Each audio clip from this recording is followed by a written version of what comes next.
Hey guys, welcome back to my channel. So yesterday I signed up for Kindle Unlimited. I have had Kindle Unlimited before, like maybe a year ago, and I didn't use it that much, so I canceled my subscription.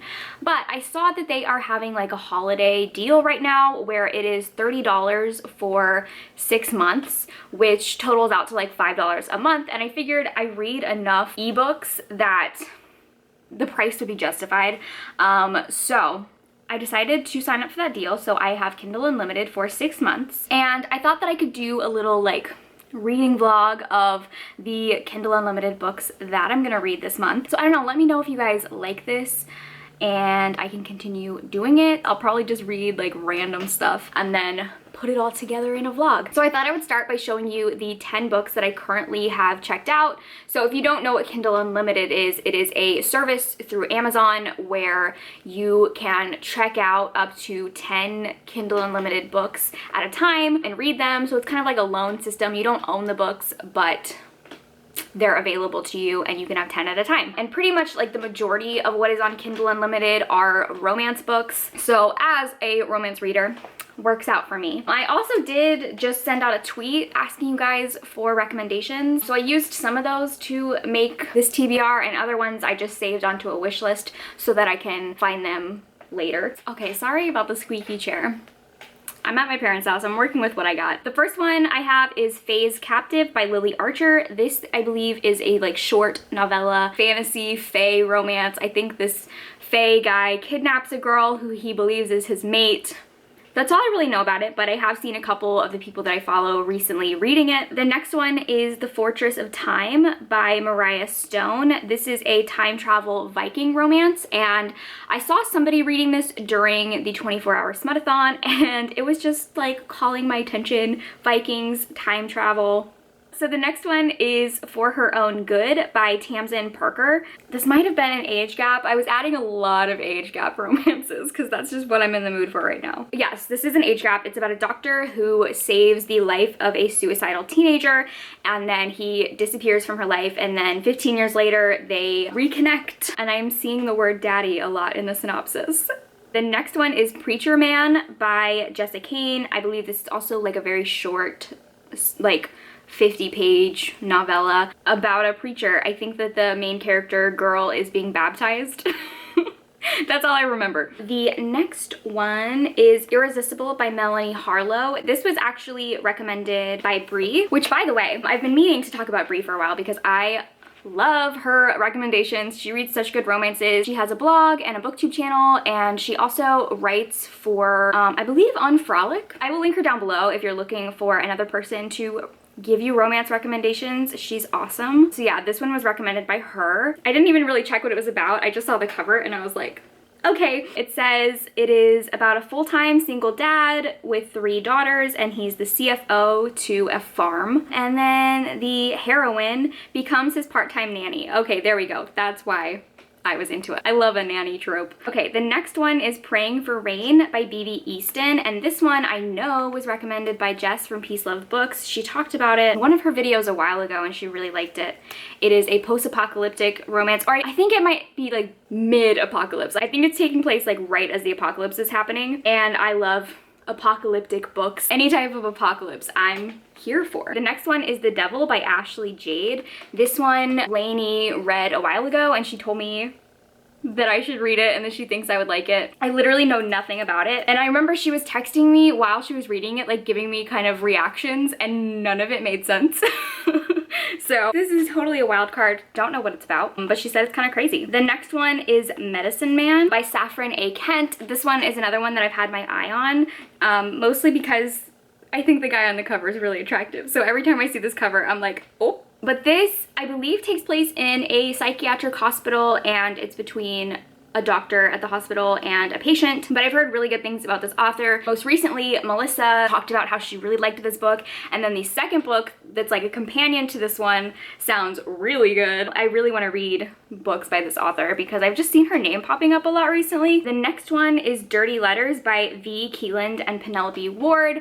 I have never read a book by either of these authors or any of their like duo books, but I know that they're very popular, and this one sounded really good. This one, I believe, is about like two childhood pen pals and they never meet in person, and then I think the girl cuts off communication and the guy is like devastated, and then many years later they find each other again and he wants answers. I really love pen pal stories. There was like a little pen pal storyline in Vicious by LJ Shen and I loved that. So actually, if you have any more like pen pal romance recommendations, let me know because I really like that trope. And then the last one that I have is Grading Curves by Naima Simone. It is a teacher-student romance and a lot of people recommended this to me when I read her other book, Only for a Night, and I really enjoyed that. So I'm excited to read this one. So yeah, those are all of the Kindle Unlimited romances that I have checked out right now. This month, I'm gonna try to read as many of those as I can. Most of them are pretty short, so I feel like I can read them very quickly. Normally when I read romances, it's like right before bed when I can't fall asleep because I have really bad insomnia. And I can read romances so fast that I usually can read one like in the time it takes me to settle down and fall asleep. I will probably be checking back in tonight with whatever one of these I decide to start, and I'm excited because I think all of these except for one are new to me authors, so I'm excited to read some new authors. A lot of times I kind of get like trapped in this bubble of just reading authors that I already love and not finding new ones, so I'm excited that now, like with Kindle Unlimited, I can find new ones and hopefully I find some new favorites. Okay. Okay, so I just read Preacher Man by Jessica Cain, and it was an experience, I'll say that. So this was the one that is about a preacher and an 18-year-old girl who is getting baptized. I'm like, okay, it was really short. I think it was like 60 pages. So if you have any interest in reading this, skip this part because I'm about to spoil it because I can't not talk about what happened. So it starts with the girl. She says that every night there's like a man who comes to her window and it's the preacher. And basically he comes to her window every night to watch her and like jerk off outside her window so much that the paint outside her window has completely worn off. So that's a thing. She's getting ready to be baptized by him. And her mother is like convinced that the devil is in her daughter because guys find her attractive, so of course the devil is in her. After the baptism, the devil like still hasn't left her daughter, so she ties her to the bed and calls the preacher to come give her an exorcism. And so the preacher shows up and sees her tied to the bed and he tells the mom like, okay, you go wait outside, I know what to do. And so he goes down on her with the mom standing right outside the door, and the main character is like screaming, oh God, oh God, oh God. And the mom hears that and thinks that the exorcism is going well and that the devil is leaving her daughter. So she's like talking to them through the door like, oh, you're doing such a good job. So awkward. And that wasn't even the weirdest part. Well, I guess it might have been the weirdest part, but then at the end, a lot of other stuff happens, but at the end, they have sex next to a dead body with everyone from the church watching them. Yeah, it was weird. I'm not opposed to reading something else by Jessica Cain. It honestly, like, is as cringy as I made it sound. It wasn't terrible. It was just weird, and I felt uncomfortable. So, my first Kindle Unlimited book is done. Well, not my first Kindle Unlimited book because I've had Kindle Unlimited before, but my first Kindle Unlimited book for this video is done. So I have read two more Kindle Unlimited romances. The first one was The Fortress of Time by Mariah Stone. This was the Viking time travel romance. I ended up giving this 3 stars. It wasn't bad. I definitely enjoyed it, but for some reason the writing style, I don't know, I never felt like immersed in it, you know? It was only like 120 pages, but I felt like I was reading it for a long time. I never felt like I was flipping pages because like I just had to keep reading it. Whereas like with The Preacher Man, while maybe it wasn't that great, the writing made me feel like I had to keep reading it. But I did like the plot and the storyline. I just think I've also read this same storyline, but done way better, in Transcendence by Shay Savage, which is one of my favorite romances.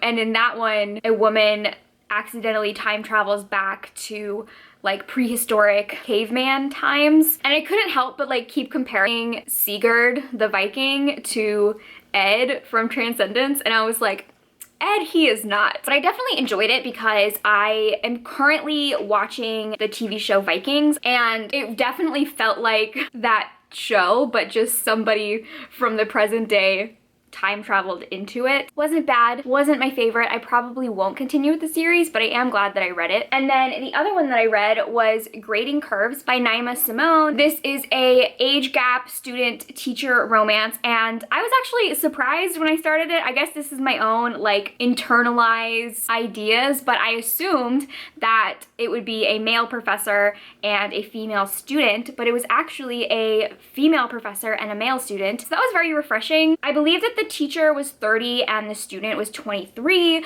so it wasn't like crazy. It wasn't like an 18-year-old student just out of high school. He was older and like going back to school to get his degree, and he was also a tattoo artist, and that was how they met before they ever found out that they were student teacher.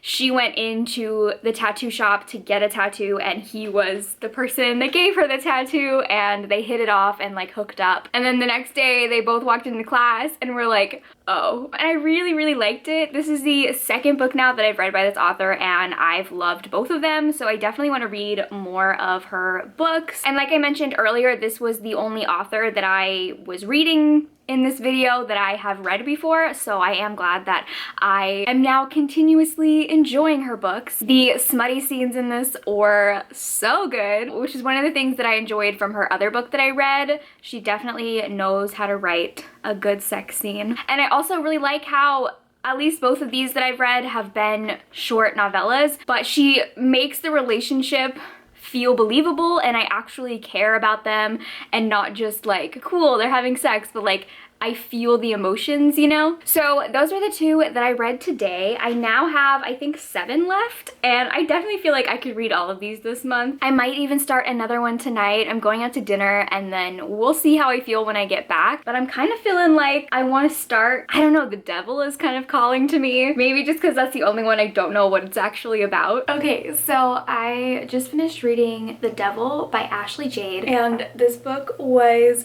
definitely very wild. It's weird, like I don't really know how to talk about it, because like the very beginning of the book, the author says that it's best to go into it knowing nothing, and I kind of agree with that. Basically, like the premise of the book is that it's in kind of like a collection that a bunch of romance authors did, where none of the books are connected or have anything to do with each other, but each author got a tarot card and wrote a book based around that tarot card. And so this one is based off of the Devil card, and so it's all about like obsession and lies, manipulation, temptation, mostly obsession. I like really don't know how to talk about this. It's definitely a dark romance, or like a darker romance. I'm even hesitating to call it a romance. I mean, it is, but like it is never at any point romantic. It's the first book in a duet, and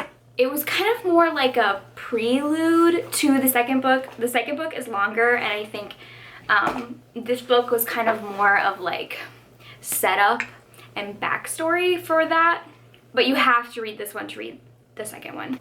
It is a male female relationship. The first book focuses more on the male side of the relationship and stuff that happened in the past. It's just like forbidden and twisted. It was really good, and at no point did I have any clue like what was going on. There was a lot of like plot twists. I just had no idea what to expect going into it, and I really liked it. I really want to read the second book, but I want to just discard all the other books on my TBR. So if I have time after I finish the other ones, I'll go back and read the second one. If not, I'll just save it for next month. I almost want to give it 5 stars. I think I'm just gonna land on 4. So Contemporary-a-thon is this weekend. They're doing like a 48-hour weekend Contemporary-a-thon, so I'm probably gonna try to finish the rest of my TBR over the weekend. I think I only have one book left that's not contemporary, and that's Faye's Captive, so I'll read that before the weekend. But the rest I think are all contemporary, so I'm just gonna try to like bang those out in the weekend and have just like a kick-ass contemporary-a-thon. I just finished reading Faye's Captive by Lily Archer, and I actually really liked this. It wasn't at all what I was expecting it to be. Basically, this is about a girl named Taylor who's in college. One day her roommate drugs her and she wakes up in this prison, and it turns out that she is in the Fae realm and she was swapped with a changeling. She is now a slave to one of the summer realm lords, and while she's like working in the summer realms, she comes across the Winter King, and he immediately sees her and is like, "You're my mate," because they have like the mate bond, and turns out she's the Winter King's mate. So the Winter King helps free her from her master, and they're going on like a journey back to the Winter Realms. It wasn't smutty. There were actually no sex scenes in this book. And actually, okay, I'll say one of my negatives was that it literally ended like in the middle of a scene, and I guess that this is like a 4-part serialized novella. So this isn't a complete story, which is kind of annoying. I'm gonna have to read the next 3 because I was so invested and I want to know what happened. Are gonna read this, definitely know that going into it that this is like part 1 of a 4-part story. But I was just like, okay, I have a thing for like the trope where 2 characters don't speak the same language, because I really loved that about Transcendence, and I also really liked that about Ice Planet Barbarian. There's just something about it where like the characters, because they have to work harder to communicate, it creates a more interesting connection. I don't know. I'm super tempted to read the second book right now because, like I said, it totally just like ended in the middle of a scene. I was also laughing because like the main character, she's like telling them that she needs to get back home, and she's like, "I have finals." If I like one day woke up and I was in the Fae realm and some really hot Winter King wanted me to be his queen, the last thing on my mind would be having to take my finals. But she's like, "I have finals and I have to register for classes next semester." So yeah, I enjoyed this. It was fun. I definitely want to continue the series. So I think that was the last of my non-contemporary books, and Contemporary-a-thon actually starts in 45 minutes. I've enjoyed everything I've read so far. This has been like a very fun, successful video. It is currently Thanksgiving, and I pretty much, other than, you know, like cooking and hanging out with my family, I pretty much spent all today reading a book because I started reading Praying for Rain by B.B. Easton. By the way, this is my new Kindle. I'm obsessed with it. I went with the Fire, I think the Fire 7. I've been reading this, Praying for Rain. It's a post-apocalyptic romance, or not post-apocalyptic, pre-apocalypse. Basically, it is about the end of the world. In 4 days, the world is ending. Everyone has been having these visions of the 4 horsemen of the apocalypse coming. And so this book is about the last couple days leading up to the end of the world. The 2 main characters meet and they need each other for survival. The world has gone to shit because everyone is like freaking out. It's just like a dangerous place. So the 2 main characters team up to survive. They're trying to find this underground bunker. Y'all, I loved this so much, which isn't surprising because I love post-apocalyptic books, but this just hit me. I was literally sobbing. I was reading this in the living room and I had to like excuse myself and move to the bedroom, but I loved the relationship between the 2 characters. And granted, they only know each other over the course of like 3 or 4 days, but I believed their romance and their love so much because I feel like in these high pressure type of situations where it's like the end of the world, it's more believable that 2 characters can fall in love so fast. But oh my god, it ended on a freaking cliffhanger, and the second book doesn't come out until January, which I guess isn't that far, but like I just want to read it right now. I think it comes out around my birthday. So it's definitely gonna be like a little birthday present to myself. I ended up giving this 5 stars. This was just really good. I'm so glad that I read this. So I finished the last book that I'm going to be talking about in this video. I was planning on having this video up in November, and then that just didn't happen, and I need to like move on and be reading other things for some of my December videos, so I am going to end this video a little bit sooner than I wanted to. I really wanted to read all of these books, but I think I read 7 or 8 of them. I read a pretty good amount, which I'm happy with. The one that I just finished was Irresistible by Melanie Harlow, and I gave this 4.5 stars. I loved it so much. This was the one that was recommended by Bree, and thank you so much for recommending this to me. If you're watching this, thank you. I loved this, and I cannot wait to read the other books in this series. This one was the one that is about a woman who is like the nanny for the CFO at her dad's company. He was married and with 3 daughters, and then his wife just like left. So she has kind of been like a part-time babysitter, nanny, and helping him out with his kids for like the past year. And yeah, they're like super attracted to each other, but there's a million reasons why they can't be together. Like there's a very big age difference, and he works for her father and she takes care of his kids. There's so many reasons, but they're very attracted to each other, and I just loved this. I think I mentioned I love nanny romances. I loved so much seeing like all of them together as a family, which is so weird because I think I said this before, I don't love kids in books. They tend to annoy me. But there's just those rare occasions where I fall in love with the kids from a book. But I really liked the kids in this book, and I liked the relationship that they had with the main character, as well as the relationship that they had with their father. The main character also kind of like has these aspirations of her own. She really wants to open up her own bakery. She is an incredible pastry chef, but she was born with a heart defect, and because of that, her parents are very protective of her and really kind of like want to keep her in a bubble. She hasn't gotten to have a lot of experiences in life. She didn't get to go to college. She was homeschooled. She's never been out of the country. She's just been very sheltered, and she desperately wants to like break out and become her own person. So I really liked seeing her journey, and the romance was great. The sex scenes were great. This is definitely an author that I'm excited to read more from. So those were all of the books that I read for this Kindle Unlimited video. This is definitely going to be something I want to continue doing because I had so much fun making this video. It is totally just what I needed, especially after October reading so many dark, scary, heavy books, to just kind of like put that all aside during November and read fun romances. I enjoyed this a lot. I definitely have some more Kindle Unlimited books in mind that I want to read in the next one, but if there's any that you know of that you really loved, definitely let me know. Thank you guys for watching, and I will see you in my next video. Bye!